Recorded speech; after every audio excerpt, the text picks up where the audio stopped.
Graças e paz, povo de Deus, bem-vindos mais uma vez ao Devocional Pregai.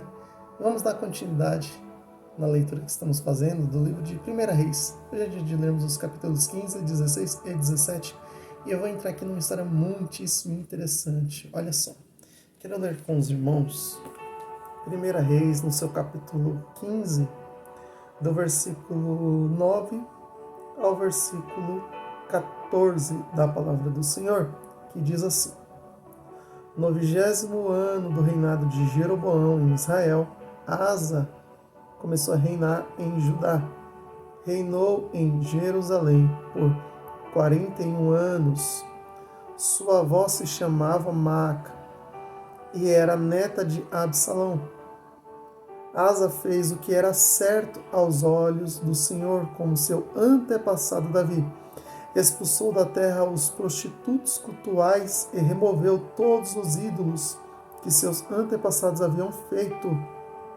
Chegou a depor sua avó Maaca da posição de rainha-mãe, pois ela havia feito um poste obsceno para Deus Azerá. Derrubou esse poste obsceno e o queimou no vale de Cedron. Amém? Então aqui começa a mudar, porque olha o que diz a palavra do Senhor, que o rei Asa fez o que era bom aos olhos do Senhor. Após a dinastia de Davi, após Salomão, após Roboão, entre outros, cometerem tantos erros na presença de Deus, apareceu um agora que é justo e que faz aquilo que é agradável aos olhos de Deus. E o reinado dele durou longos anos. Por quê? Porque ele fazia o que era correto aos olhos do Senhor. Enquanto o rei Asa está reinando sobre o povo de Judá, o povo de Israel teve mais 6 reis durante o reinado do rei Asa. E olha quem foram os reis. Teve Nadab, teve Baasa, teve Elá, teve Zimri, teve Omri e por último eu preciso falar desse que é Acabe. Eu quero falar sobre isso aqui no dia de hoje. Olha o que vai dizer no seu capítulo 16, versículo 29 ao 33. Diz assim a palavra do Senhor: Acabe, filho de Omri, começou a reinar em Israel no 38º ano do reinado de Asa, rei de Judá. Reinou em Samaria por 22 anos. Acabe, filho de Omri, fez o que era mal aos olhos do Senhor, pior que todos os reis antes dele. E como se não bastasse, seguiram exemplos pecaminosos de Jeroboão, casou-se com Jezabel, filha de Etbaal, rei dos Sidônios, e começou a se prostrar diante de Baal e adorá-lo. Primeiro, Acabe construiu um templo e um altar para Baal em Samaria. Depois, levantou um poste para Deus Azerá. Fez mais coisas para provocar a ira do Senhor, Deus de Israel, que todos os reis antes dele. Amém? Olha como são as coisas. Então chegamos agora para falar de Acabe, de Jezabel, mas eu quero destacar Elias. Porque por mais que estejamos num ambiente de pecado, por mais que estejamos num local onde a principal pessoa deveria dar o exemplo bom ao povo, e ela assim não faz, Deus nos levantará ou levantará alguém que estará na brecha como boca de Deus em meio ao povo. Porque Deus não compactua com o que é errado. Então, por sua vez, Deus vai levantar aqui Elias. E Elias vai repreender o rei Acabe. O rei Acabe, por não gostar e por ter a sua esposa a maior influenciadora má da vida dele, começa a dar ouvidos a tudo que a sua esposa fala. E a profecia de Elias para Acabe e seu reinado é: não haverá chuva, a água vai cessar. E sabe o que acontece?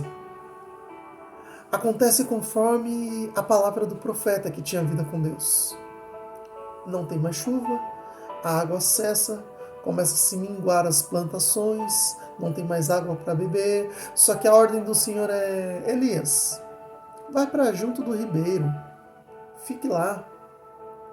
E estando ele junto do ribeiro, ele era alimentado por corvos, porque os corvos levavam para ele pão e levavam carne. E ele podia beber da água.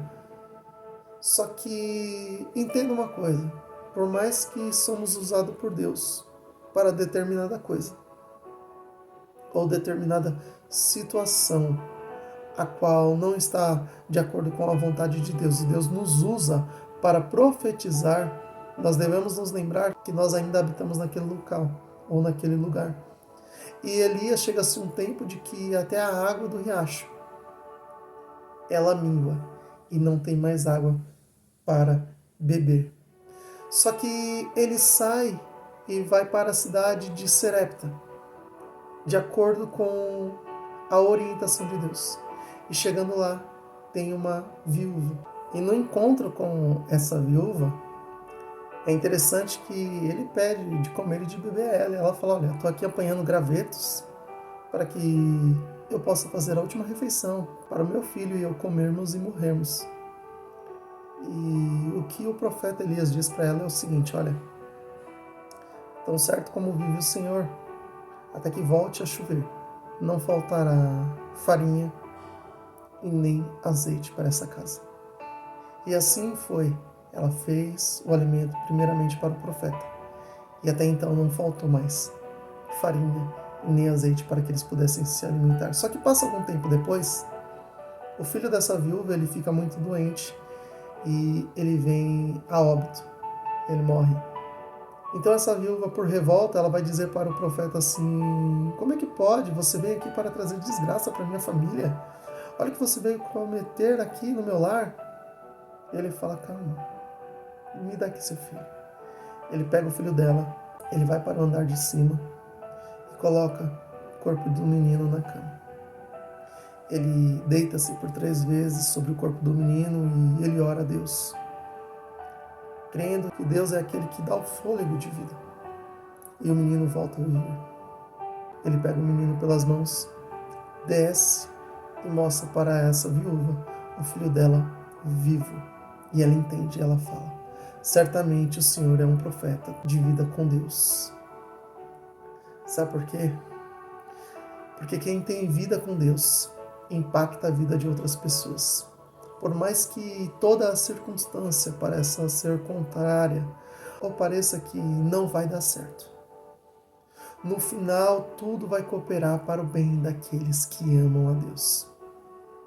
As pessoas terão que olhar e dizer que certamente você é uma serva, é um servo do Senhor e de que você tem vida com Deus. Porque o que Deus tem para aqueles que o temem, que andam segundo aos seus mandamentos, seu decreto, são bênçãos inúmeras, as quais a gente não pode nem enxergar. E foi isso que essa viúva viveu. Porque ali existia na vida dela um homem cheio da presença do Senhor. Que nós possamos andar nos caminhos de Deus e fazer tudo conforme for a vontade de Deus, para que a bênção do Senhor não apenas nos alcance, mas alcance essas pessoas cuja qual necessita de um milagre, através das nossas vidas, por conta da comunhão com Deus. Amém? Que Deus abençoe a sua vida, Deus abençoe a sua casa, em nome de Jesus.